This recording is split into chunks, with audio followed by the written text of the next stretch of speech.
بسم الله الرحمن الرحيم الحمد لله رب العالمين والصلاة والسلام على نبينا محمد وعلى آله وأصحابه أجمعين وبعد lolenge toyebi biso nyonso na mokolo ya lelo tozala na cours ya fiqh oyo tobandi yango déjà une semaine passée. On a rappel tozonga mwa nsima tolobeli eloko ya suka tolobelaki mai nini oyo esengeli na moto asala nango ablisio tolobaki ete mai oyo esengeli na moto asala nango ablisio ezali mai oyo ebengami na nkombo ya alcohol epi mai wana ezali oyo etikali lolenge Allah subhanahu wa ta'ala keli yango pe yango ezali kopetola eloko mosusu yango moko eza propre pe ekokomisa eloko mosusu propre. Na nsima ya wana toyaki na badalil oyo ezali kolakisa biso ete maloba oyo tozali koloba ezwami na kitabu to mpe na Coran pe ezwami na sunna to mpe na baahadithi ya prophète Muhammad sallallahu alaihi wasallam. Na nsima na yango tozwaki lolenge wudu to mpe ablution oyo esalamaka na mai lolenge nini esalamaka tolobaki eloko ya liboso esengeli na moto azala na niya apres yango akoloba bismillah wana ezali obligatoire na moto azali kose rappele aloba yango kasi moto abosani soki alobi yango te eza na problème te moto ayebi yango to oyo azali kose rappele aloba yango atiki yango ablution na wana eza te kolanda maloba ya prophète Muhammad sallallahu alaihi wasallam ndenge alobaki la wudua liman lam yadhkur isma Allah. Après wana tolobelaki baparti nini oyo esengeli na moto anika tozwaki yango en général toli te tokota na badetail mosusu ka mosusu epesa biso mwa difficulté soki moto alingi tokota na badetail wana na suka tokotika mwa 10 minutes ya bakestion inchallah po ete tosilisa ablution oyo ebengami na wudu na suka na yango tosukaki na masala to mpe na motuna oyo tolobaki ete moto soki asilisi ablution biso nyonso tomona moto atombola lisapi voire même soki asilisi ablution atiaka mai mosusu na monoko apo abwaki mai wana donc asilisa ndenge na ye makolo me atie mai na monoko abwaki yango apres asali shahada ete na sunna ya prophète Muhammad sallallahu alaihi wasallam oyo ezali kolakisa biso ete soki moto asilisi ablution tombola lisapi na ye oyo sababa to mpe index na ye tombola yango asala shahada ete na sunna epai ya baimam nyonso baobi totikali komona asul nango te totikali komona ni na sunna ni epai ya basahaba ni epai ya batabia athar nango tomoni yango teke babaki tombola liboko non epuis pardon kotia mai na monoko abwaki apasali shahada tombo lisapi totikali komona yango te kasi oyo ye ezaka moto asala shahada te atémoigne ete nzambe aza moko ye nde azali komerite basambela ye o azali Allah subhanahu wa ta'ala mpe atémoigner la risale ya prophète to mpe na message ya prophète Muhammad sallallahu alaihi wasallam. Na mokolo ya lelo to mpe tozalaka na rappel tolobelaki mwa ndambu mai oyo etali atayamu ezali ablution oyo ezali koremplace mai lolenge nini esalama tolobelaki ome tozonga malembe mpo ete tokokokende kosisa basorti ya ablution atayamu avant tokende lolenge esalamaka esengeli na biso te na moma oyo mai ezali ngai nasali tayamu te moto akosala tayamu na moma oyo azali na incapacité ya koutilize mai soki asaleli mai ekopesa ye kokoso na nzoto to na maladi azali kobela to mpe na pota ekozwa ekorumela po ete pota wana ebika ye akosala tayamu pota oyo tooloba eza pota ya monene oyo bamédecin bayebisi yo ke pota oyo soki otyango mai epesa yo ke ekoretarde guérison na yo eza te pota mwa ya mokeleke te kaka yo obike no nasalela mota ya mo et puis tolobaki ete oyo eza ka ya rare ekomaka naza koevite mingi makambo oyo na environnement na biso ekomaka te tolobela yango tozwa ndeti mai soki ekomi cher mai ebima te okende osomba mai wana ekomi trop cher makasi osala tayamu na momo oza na possibilité ya osomba mai wana te osala lisusu tayamu na moma oyo otikali na mai wana eyosunga juste mpona nini mpona yo mokomela to mpe kobelisa bibwele na yo kasi soki yo osaleli yango ablution eke okufa na mposa ya mai omisali zuluma wana islam epekisi biso na yango kolandana na hadith oyo ebengami na kombo ya qudsi ya ibadi inni haramtu dhulma ala nafsi wa ja'altuhu bainakum muharrama fala tadhalamu ete bino baungu na ngai to mpe badorateur na ngai na mipekisi ya justice na molimo na nga allahu subhanahu wa ta'ala ezali koloba mpe na tie yango ezala interdit epai na bino bomisala na injustice te komisala na yo na mutu to mpe yo na nzoto na omo komisala na injustice te soki otikali na mai ndamu mai ozwi possibilité ya ozwa mai te eke mai wana ndamu otikali soki osaleli yango ablution après wana okoyoka posa mai ofanda na posa mai kopesa o pasi okosala tayamu atayamu wana tolobi ekosalama lolenge nini ya liboso toyeba ete ezali ablution kasi ablution wana ezoremplace mai tokosalela yango te na zelo oyo tozosala nini tozopakola yango na nzoto la moto atya intention alobi bismillah abeti mabele une fois mabele oyo toloba ezali mabele oyo eza propre eza te mabele asali te to mpe poussière ya makala nde ozwi otie to mpe place oyo balambaka ozwi bapoussière wana nde otie te mabele oyo eza ya propre oyo moko motu en tant que conscience no esala oyebi ke oyo mabele oyo eza propre yango nde osalela otie maboko na yo nyonso mibale oyo ekarte misapi otia moto imagine oyo eza mabele otia ngo boye mbala moko soki bagraine ya sable eza na maboko eke ntango opakola yango na elongi no ekota na miso seigneur okupola yango tama olekisi yango na elongi na yo une fois boye elongi na yo nyonso après olekisi awa osali shahada te osali dua esili wana nde eyeba ya prophète Mohammed sallallahu alayhi wa sallam kasi okoki mpe kobeta yango defo ya liboso osali yango mpona elongi oya mibale osali yango mpona maboko juste awa tolobaki mpe lisusu okoki okutana na mutu mosusu asali yango akomisi yango ti awa estce toloba oyo osali ezalaka te etoli de la ilmi mutu oyo azali koluka to mpe na katikati ya islam omumani soki omoni mutu asali eloko ekozala na ilmu nango te olobele mbango to osala ezalaka te yozwa yango osali recherche nango quelque part ntango okutika eza ndenge ya tosala te olobele pete na biso bana benga ye pembeni udu ila sabili rabbika bilhikmati walmauizati lhasana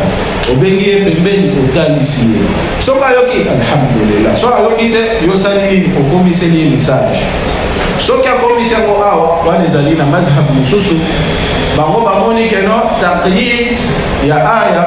ndenge elobeli na ablution ya wudu elobi ila almarafiq donc ti na bakudi na biso ila tolobaki elakisi hatta terme elakisi maa ti na kude awa soki moto alekisi yango toloba te ke osali yango te na qawle rajih epai ya baulama nyonso ezaki olikakaka opangusaka likolo awa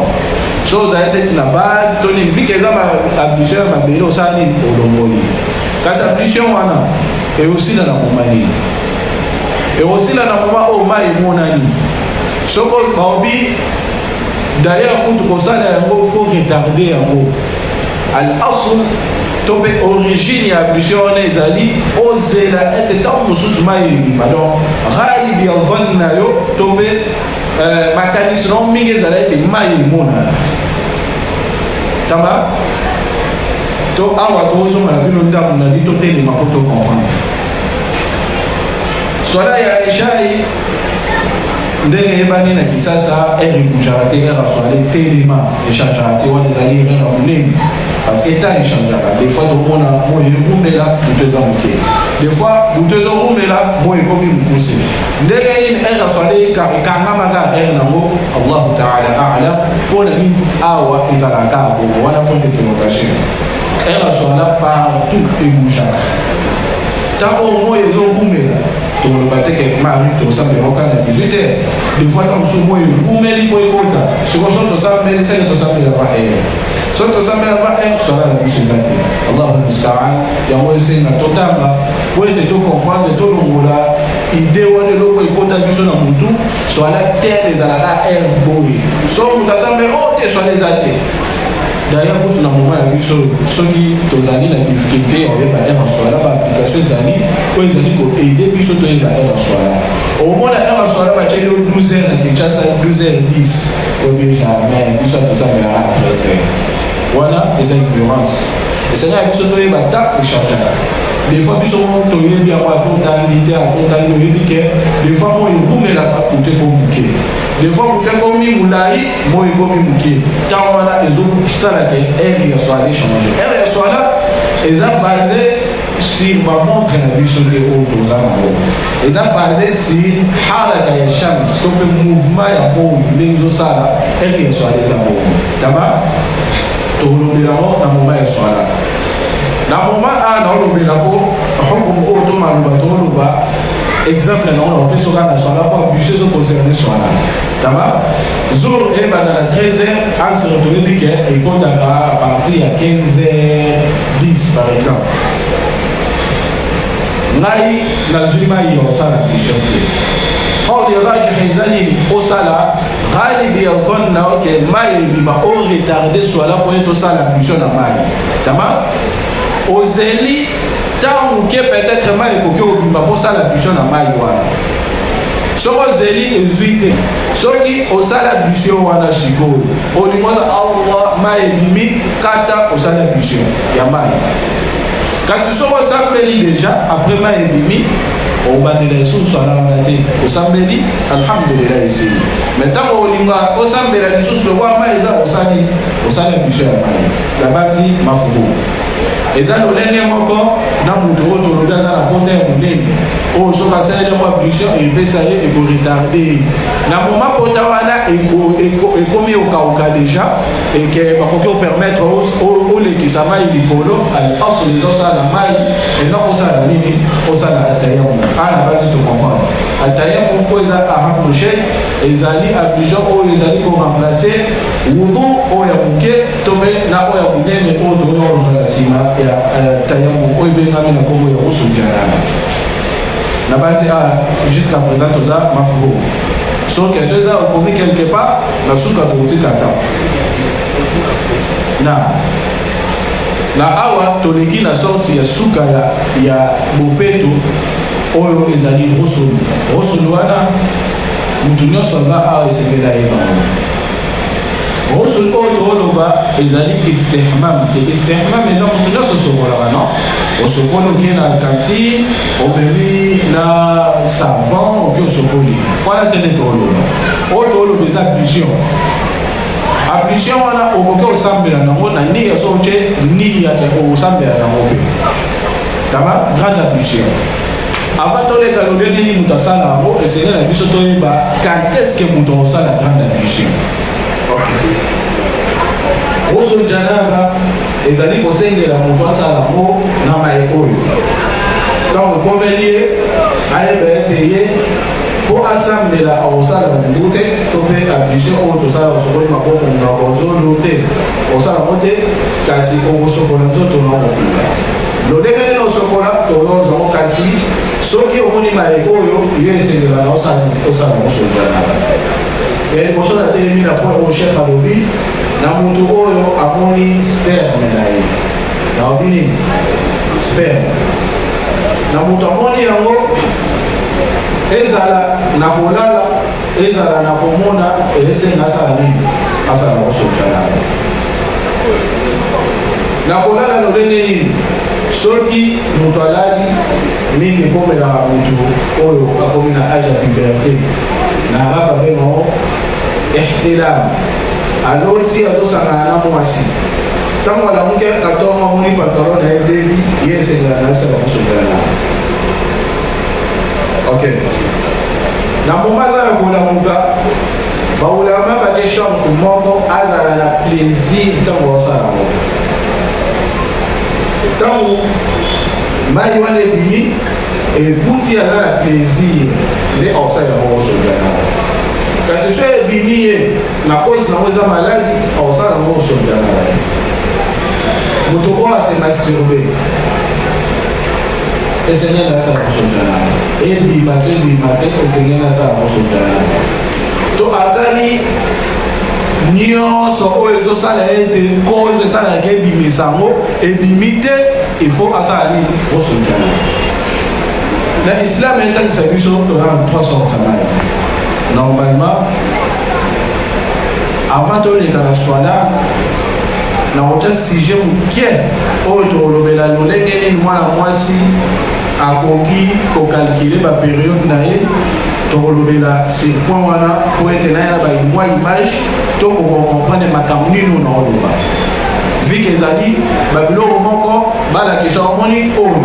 eza eloko te oyo eza eloko te oyo eza eloko te oyo osalela roso eza eloko oyo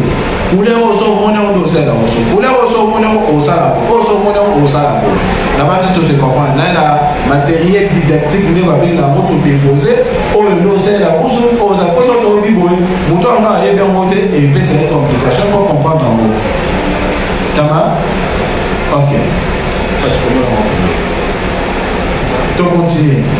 ya mibale lisusu oyo esalaki moto asala roso janaba ezali moto amoni baperiode na ye menstrue to mpe loshi menstrue eza baregle basi soki esili avant banda osambela osala roso janaba loshi eza après avoir mwasi kobota soki oyo babengana lingala wale esili osala nini osala roso janaba asambela place wana totikaka eloko moko yaona obi na point oyo na obi oyo na ozongela yango mingi ezoconcerne bana basi kasi esenge na biso mpe toyeba yango po biso so toyebi yango nde tosala nini tokotangisa yango eloko wana ekomelaka mwana mwasi so aza na infection olie baperiode na ye ezalaki esila 7 jours tozala oyo monene 7 jours to 4 jours par exemple 4 jours ya yebi ke ye ekomelaka ye après 4 jours esala ekata eleki une semaine 2 semaines est ce que wana nyonso yebi eza règle to eza règle te islam elobeli yango nde nini osala akopetola mpona yango ewana obi avant tokota na swala ifo totelema yango mpe ezali parentant soki moto abeti libanda atasambeli swala eza te yango bina kotelema na mpo wana toye na bamateriel na ya na mona otyonga lisusu wana mafoto comme ça tokomona na expliquer comme ça efongola biso tokokoyeba makambo tokoloba na bati tose comprendre inchallah na apart wana eloko mosusu ezosala bieke divergence eza pa baolama moto akoti islam sika po prophète abaki otinda bato mosusu basala yango bato mosusu abaki otinda bango te eloko lisusu ezala ete moto asala roso janaba ezali moto akufi moto oyo akufi oyo eza esengeli na biso nyonso oyo azalaka quand même na place oyo bato bayebi nini te koki okuta ndeko musulma akufi nde nini bokosokola ye nde nini bokosapelela ye oyebi te bomoluka ofula oza wapi ya kosala yango alors eza eloko biso nyonso esengeli na biso toyeba moto wana osali kosojandaba oyo wana kufi donc na makambo nyonso so ekutani yo okutani nango awa tokoloba roso janaba oyo eza obligatoire oyo eza nini obligatoire so okutani nango osala roso janaba roso janaba oyo eza grande ablution e esalaka lolenge nini ya liboso eza nia lolenge biso nyonso toyebi ke adoration nyonso eza ekofutama te sauf intention na motie ya mibali koloba bismillah kasi nga so naza na wese na oloba bismillah nde nini tosimba makambo oyo soki place oyo ozali kosokola ezali na zongoli nene te mbala moko esangani ata so bimisi la fungo wana eza na problème obimisi yango eza na problème soki place oyo tobengaki pose ezala uniquement mpona osokola so olobeko eza na problème mais place oyo zongo inene ezali oloba kote oloba kosati avokota kusana na katikati ya motema noloba yo siko ofota la place ozali badushe yango ekeseni dushe ya place nini ya moteli nini ozaleli oyo olobela yango obimisa lafungo wana to olobomba ngo ezonga na bino otala place ozali est-ce que oyo emerite ntango bongo allah to nasala nini na bonga ngo na osokoli maboko na prof osokoli maboko après avoir kosokola yango oniki partie ya sexe na yo oniki yango malamu natelema mpo mona oniki poto bien kota nsima nyonso oniki malamu d'ailleurs eza na makopere na tiki islam etangisi biso lolenge nini moto esengeli na ye akata basamba bamanzaka abongisa mandefu na ye abongisa kote bapoint kuliene nyonso islam etangisa eza bilo na tiki mpo tokota mingi na pratique olie tokende na batheorie mingi tama esengeli no totika zamba lokola elo mosusu to mpe lokola rasta te wana tendeeaa islam eza religion ya propriété musulman esengeli na yaka na propre ye moko na bilamba na place oyo avandi ezala nini ezala propre tango après avoir ekosokola yango awa naolakisa bino de manière ya kosala osojana batosenga yango soki asilisi wana asali ablution ndenge asambela ndosala ablution ntango libosala kosala ablution maboko tolo elongi baawa osali ablution kale ablution mobimba barepete yango ya liboso osimbi apres tokende mibale soki osilisi osala ablution osopoli mutu na nyonso babi jusqu'à ce que racine ya suki ezali ezwa mai osopoli mutu na bien après avoir yo kosokola mutu na bien osopoli partie na ya droite après osopoli nini partie ya gauche osokianaka yango sokoli maboko na ebandeli après avoir yo kosokola maboko oniki partie ya sexe na yo ntango osi babenga partie sexe eza dignité eza naobenga lokola particulier eza kaka kotolo non mais babengi partie intime donc ntina nsima nyonso osokoli soki osilisi osali ablution ndenge osala ablution mpona swala soki osilisi wana osokoli kota droite aposali nini osokoli kota gauche est-ce que osala mwana savon to na savon te osala mwana savon te mai ya pamba voilà marque ya liboso marque ya mibale osokoli maboko osokoli bapartie ntini na yo esili osopeli mai na mutu awa na oyo liboso tomoni avant tosokola kota droite esili osala nini ablution na oyo mibale okoki osopi mai na nzoto mobimba mbala momondi osokola kosokoli nzoto mobimba apres na jour osala ablution ou bien oniki mutu na osokoli mutu osala ablution mpo osopi mai na nzoto mobimba ose comprendre avant toleka tokotelema toza eloko tosala après inchallah tokokontinue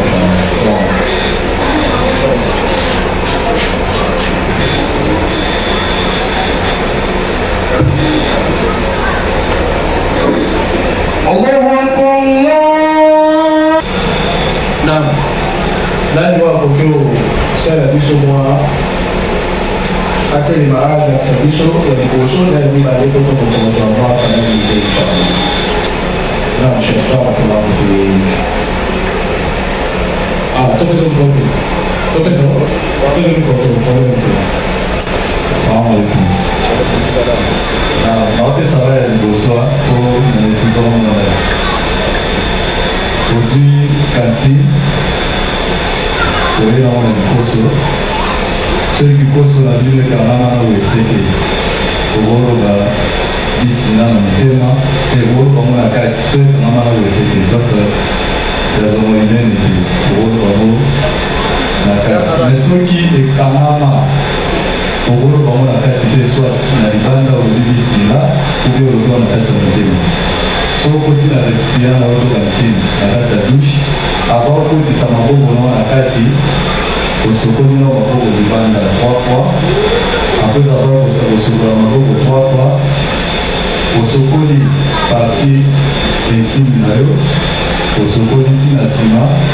après osali ablution nde osala ablution complet après avoir kosilisa kosala ablution osoki mai na motu osokoli motu na yo jusqu'à ce que mai ezwa malamu na motu soki osilisi osoki mai osokoli mopanzi ya droite osokoli mpe mopanzi ya gauche. Barakallahu fik. Nana wapesa biso banza mibale très clair. Oya mibale ndolenge ni sala. Wala muteza plus facile pour les cas de bosso. Na, pas comme chez. Question? Non, femme.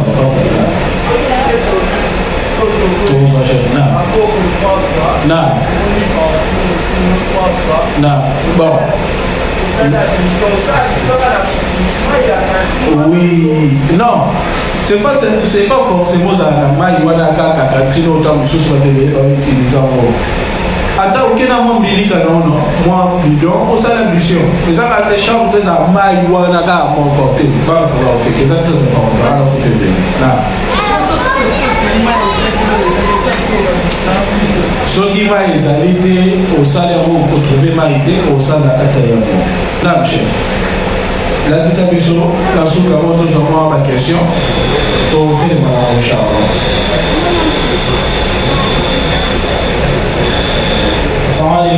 Waalaikum salam. Donc, deuxième bourse jana déjà okosi na cantine na douche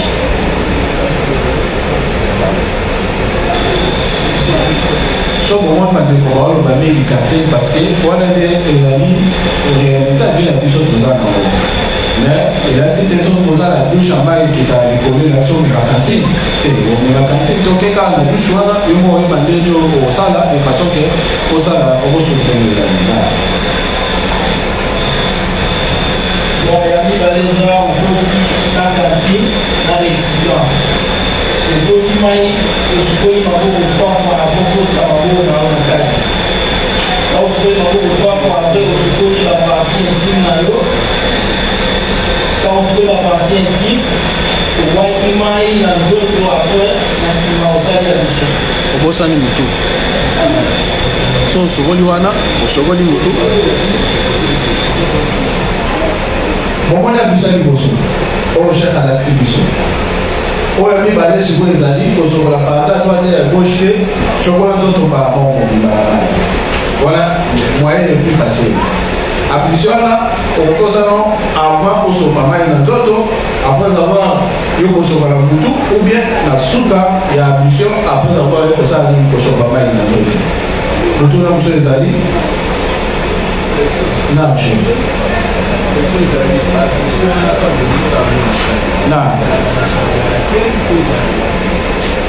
natikali omona duwa mosusu te adeyo kosala shahadatain apres avoir kosala yango précision lisabi wana tolobi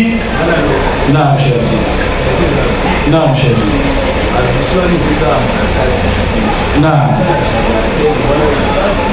te quand même osala na kati te soko bibi osali shahadatain na question ndenge osala deuxième ablution wana okosukolambakona savon roso nyonso oyo tolobi awa ekosalama sans savon ekozala na savon te mai kaka ya pamba soki osilisi kosala ablution te osilisi kosala rosolo wana apres osali osokola na savon oza na choix ya kosokola na savon okoki osokola na savon ndenge osalaka istema kosokola mikolo nyonso ntango osilisi apres osali kosolola ou bien après avoir osé sur le janaba, après utiliser savon, on a osé le savon, mais ils ont la antérieure, il y a ablution. Tamam, non, chef. Non. Oudou. Est-ce que l'obligation est salie, ezali natika yango mpona prophète Mohammed sallallahu alayhi wa sallam bihadisu nnas bima yarifun lobela bato na mayebo bayebi biso toza mingi na comportement so toyoki eloko eza suna okomona ekitamo na suite ya wana na cause ya wana nde moto ezalaki nasundola nasundoli yango awa elakisi teke na bombi ilmu parce que mutakotomisa prophète Mohammed sallallahu alaihi wasallam aobi so batuni yo concernant ilmu bombi yango yo bongisali mpana wana moto alifelo okutelia ata sola nini ozwa motete naoyebisa te na bombi yango mpona hikma na moment oyo tomonake niveau bato emati échange otangeli yo makambo wana parce que biso toyebi oyo nyonso eza solda elakisi néglige yango wana eyelakisa biso killa ya mahaba ya prophète Mohammed sallallahu alayhi wa sallam ke bolingo ya prophète eza biso toza nango mpena makasi te biso toza bakoraniyoni biso toza na bakakoran so babi prophète wana eza naosolina koto okwakisa yango eyelakisa biso ke atolobi na ningi na prophète haqiqatan vraiment réalité aux ala obéir au prophète Mohammed sallallahu alayhi wa sallam parce qu'on doit négliger sur le prophète Mohammed sallallahu alayhi wa sallam yango na sundoli eloko wana nakoki kosite koto oyo eza sunna koto eza boye na sundoli yango na koto ezali na 20 na 40 kosilisi na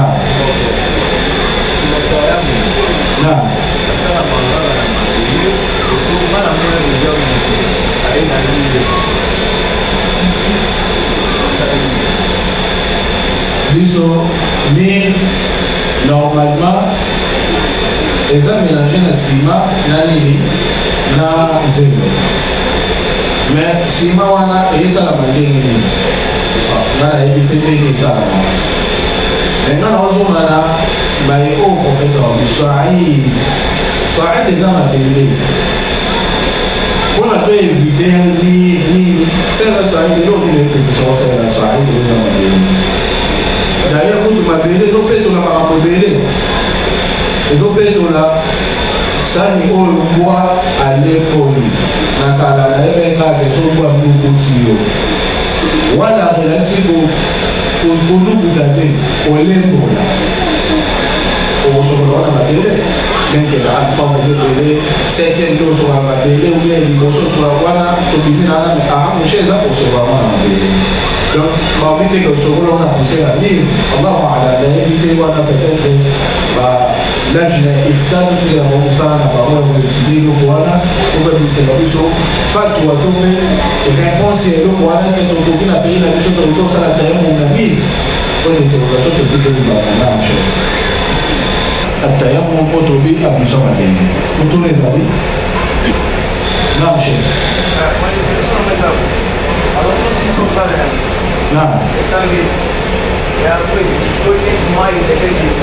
soki mai ebimi obandela esusu aya te swala oyo yana osala moko nani هذا والله تعالى أعلم وصلى الله على نبينا محمد وعلى آله وصحبه أجمعين السلام عليكم ورحمة الله